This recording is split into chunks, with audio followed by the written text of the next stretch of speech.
सब झूठ। क्या बात है, मुझे क्यों बुलाया है?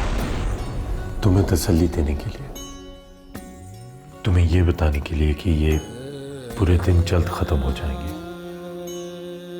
और चाहे दिन अच्छे हो या बुरे, मैं हमेशा तुम्हारे साथ हूं। बस तुम्हें थोड़ा इंतजार करना होगा। सब झूठ।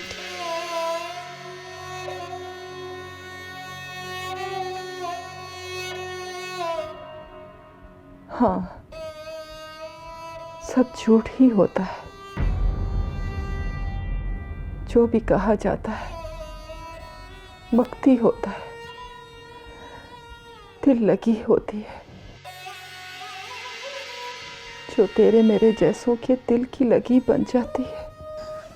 मैंने तो मना किया था, मुझे तो प्यार करना ही नहीं था। उसने मजबूर कर दिया, जबरदस्ती घसीट के ले गया।